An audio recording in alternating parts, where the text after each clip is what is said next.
Chapter 38. The terrible spectacle of the battlefield covered with dead and wounded, together with the heaviness of his head and the news that some 20 generals he knew personally had been killed or wounded, and the consciousness of the impotence of his once mighty arm, produced an unexpected impression on Napoleon, who usually liked to look at the killed and wounded, thereby, he considered, testing his strength of mind. This day the horrible appearance of the battlefield overcame that strength of mind which he thought constituted his merit and his greatness. He rode hurriedly from the battlefield and returned to the Shevardino knoll, where he sat on his campstool, his sallow face swollen and heavy, his eyes dim, his nose red, and his voice hoarse, involuntarily listening, with downcast eyes, to the sounds of firing. With painful dejection he awaited the end of this action, in which he regarded himself as a participant and which he was unable to arrest. A personal, human feeling for a brief moment got the better of the artificial phantasm of life he had served so long. He felt in his own person the sufferings and death he had witnessed on the battlefield. The heaviness of his head and chest reminded him of the possibility of suffering and death for himself. At that moment he did not desire Moscow, or victory, or glory. What need had he for any more glory? The one thing he wished for was rest, tranquility, and freedom. But when he had been on the Semenovsk heights, the artillery commander had proposed to him to bring several batteries of artillery up to those heights to strengthen the fire on the Russian troops crowded in front of Nyazkovo. Napoleon had assented and had given orders that news should be brought to him of the effect those batteries produced. An adjutant came now to inform him that the fire of 200 guns had been concentrated on the Russians, as he had ordered, but that they still held their ground. "Our fire is mowing them down by rows, but still they hold on," said the adjutant. "They want more," said Napoleon in a hoarse voice. "Sire," asked the adjutant who had not heard the remark. "They want more," croaked Napoleon frowning. "Let them have it." Even before he gave that order the thing he did not desire, and for which he gave the order only because he thought it was expected of him, was being done. And he fell back into that artificial realm of imaginary greatness, and again, as a horse walking a treadmill thinks it is doing something for itself, he submissively fulfilled the cruel, sad, gloomy, and inhuman role predestined for him. And not for that day and hour alone were the mind and conscience darkened of this man on whom the responsibility for what was happening lay more than on all the others who took part in it. Never to the end of his life could he understand goodness, beauty, or truth, or the significance of his actions, which were too contrary to goodness and truth, too remote from everything human, for him ever to be able to grasp their meaning. He could not disavow his actions, belauded as they were by half the world, and so he had to repudiate truth, goodness, and all humanity.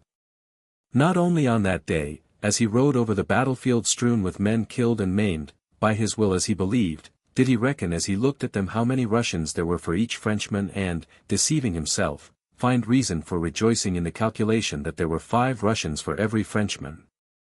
Not on that day alone did he write in a letter to Paris that the battlefield was superb, because 50,000 corpses lay there, but even on the island of St. Helena in the peaceful solitude where he said he intended to devote his leisure to an account of the great deeds he had done, he wrote: "The Russian war should have been the most popular war of modern times. It was a war of good sense, for real interests, for the tranquility and security of all. It was purely pacific and conservative. It was a war for a great cause, the end of uncertainties and the beginning of security.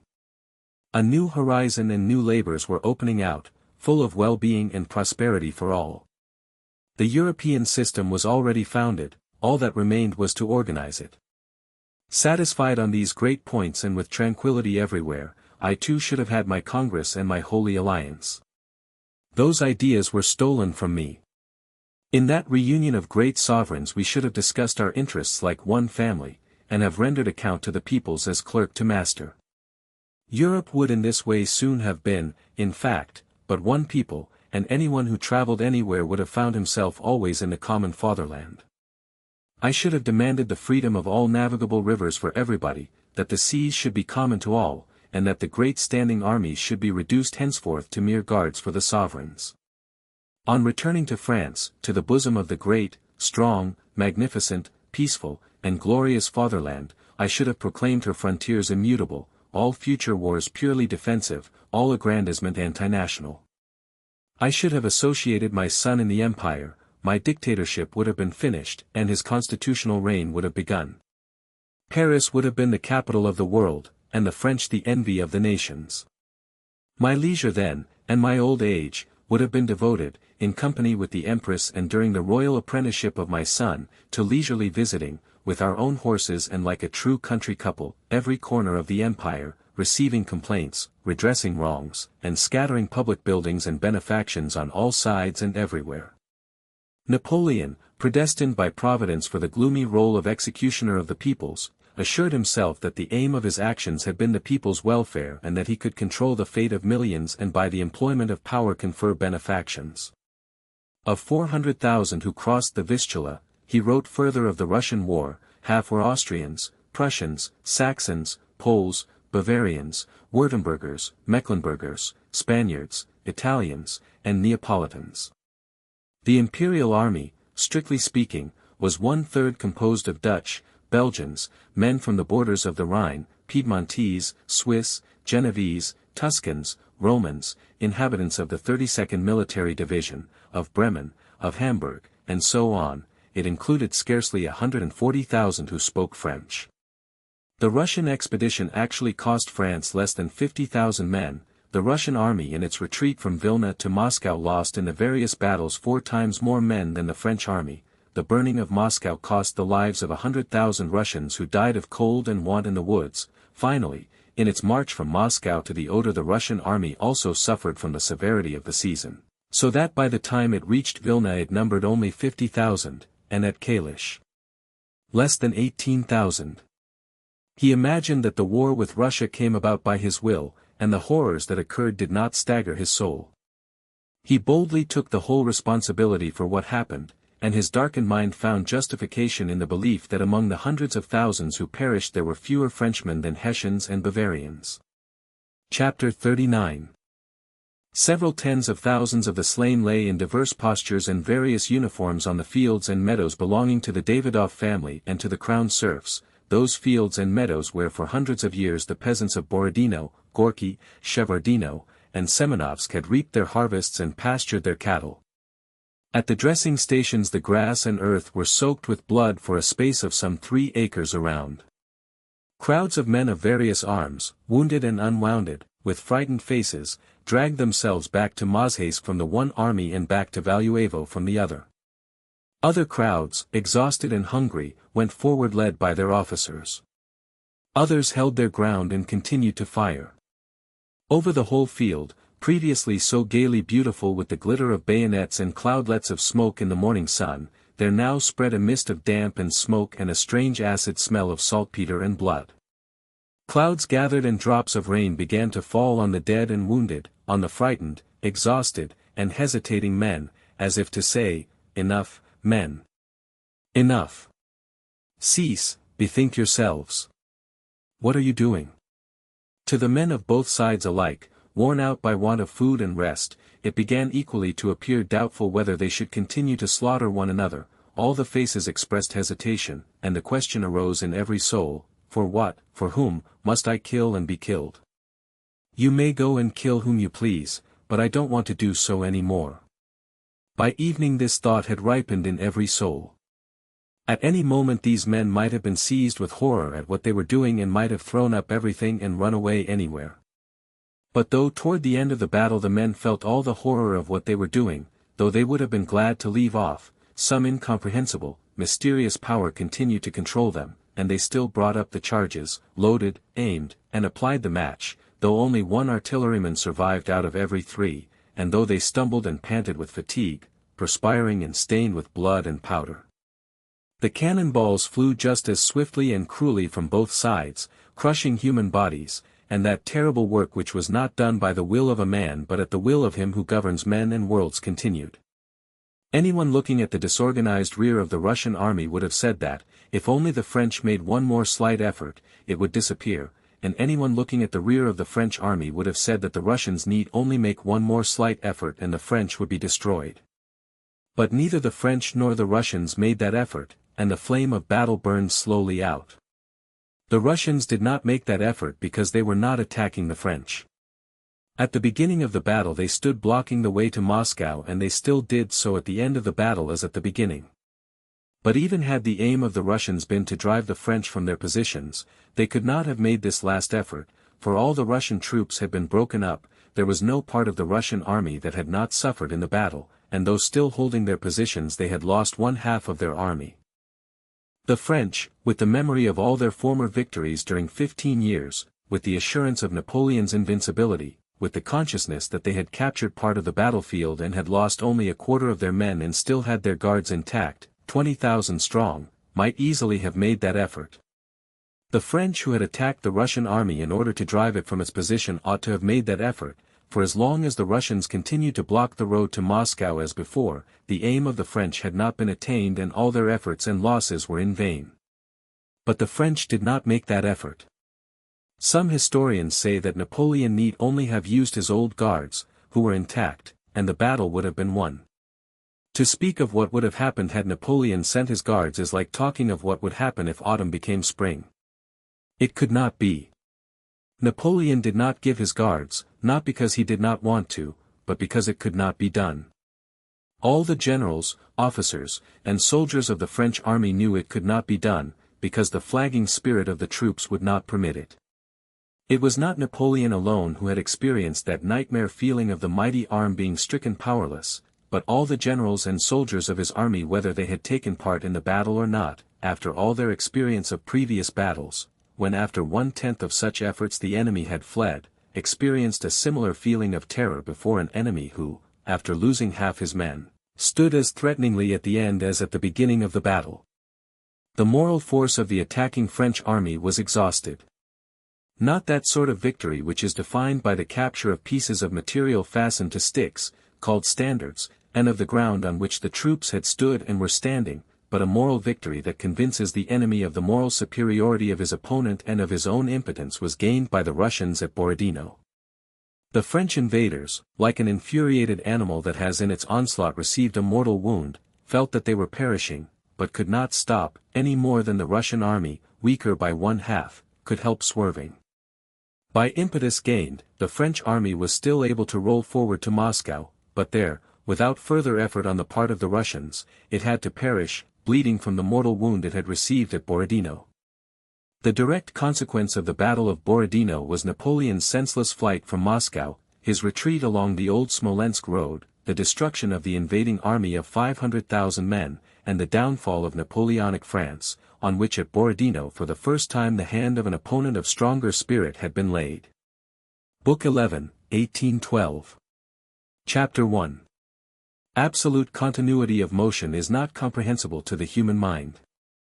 Laws of motion of any kind become comprehensible to man only when he examines arbitrarily selected elements of that motion, but at the same time, a large proportion of human error comes from the arbitrary division of continuous motion into discontinuous elements. There is a well-known, so-called sophism of the ancients consisting in this, that Achilles could never catch up with a tortoise he was following, in spite of the fact that he traveled 10 times as fast as the tortoise.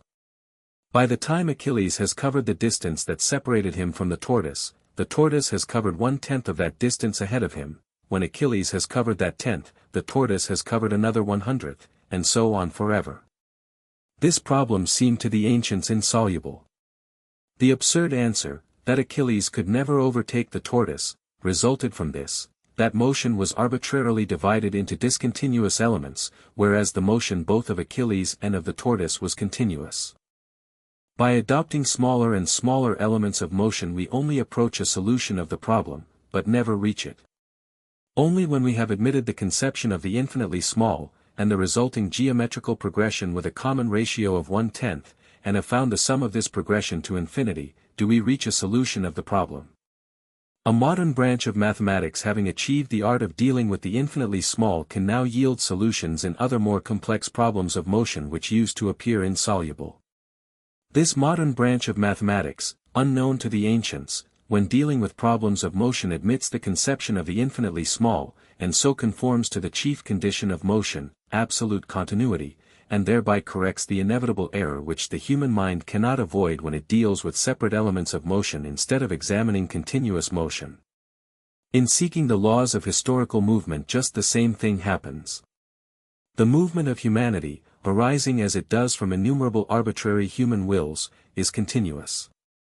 To understand the laws of this continuous movement is the aim of history. But to arrive at these laws, resulting from the sum of all those human wills, man's mind postulates arbitrary and disconnected units. The first method of history is to take an arbitrarily selected series of continuous events and examine it apart from others, though there is and can be no beginning to any event, for one event always flows uninterruptedly from another. The second method is to consider the actions of some one man, a king or a commander, as equivalent to the sum of many individual wills, whereas the sum of individual wills is never expressed by the activity of a single historic personage. Historical science in its endeavor to draw nearer to truth continually takes smaller and smaller units for examination. But however small the units it takes, we feel that to take any unit disconnected from others, or to assume a beginning of any phenomenon, or to say that the will of many men is expressed by the actions of any one historic personage, is in itself false. It needs no critical exertion to reduce utterly to dust any deductions drawn from history. It is merely necessary to select some larger or smaller unit as the subject of observation, as criticism has every right to do, seeing that whatever unit history observes must always be arbitrarily selected. Only by taking infinitesimally small units for observation, the differential of history, that is, the individual tendencies of men, and attaining to the art of integrating them, that is, finding the sum of these infinitesimals, can we hope to arrive at the laws of history. The first 15 years of the 19th century in Europe present an extraordinary movement of millions of people. Men leave their customary pursuits, hasten from one side of Europe to the other, plunder and slaughter one another, triumph and are plunged in despair, and for some years the whole course of life is altered and presents an intensive movement which first increases and then slackens. What was the cause of this movement, by what laws was it governed? Asks the mind of man. The historians, replying to this question, lay before us the sayings and doings of a few dozen men in a building in the city of Paris, calling these sayings and doings, the Revolution. Then they give a detailed biography of Napoleon and of certain people favorable or hostile to him, tell of the influence some of these people had on others, and say, that is why this movement took place and those are its laws. But the mind of man not only refuses to believe this explanation, but plainly says that this method of explanation is fallacious, because in it a weaker phenomenon is taken as the cause of a stronger. The sum of human wills produced the Revolution and Napoleon, and only the sum of those wills first tolerated and then destroyed them. But every time there have been conquests there have been conquerors, every time there has been a revolution in any state there have been great men, says history. And, indeed, human reason replies, every time conquerors appear there have been wars, but this does not prove that the conquerors caused the wars and that it is possible to find the laws of a war in the personal activity of a single man. Whenever I look at my watch and its hands point to 10, I hear the bells of the neighboring church, but because the bells begin to ring when the hands of the clock reach 10, I have no right to assume that the movement of the bells is caused by the position of the hands of the watch.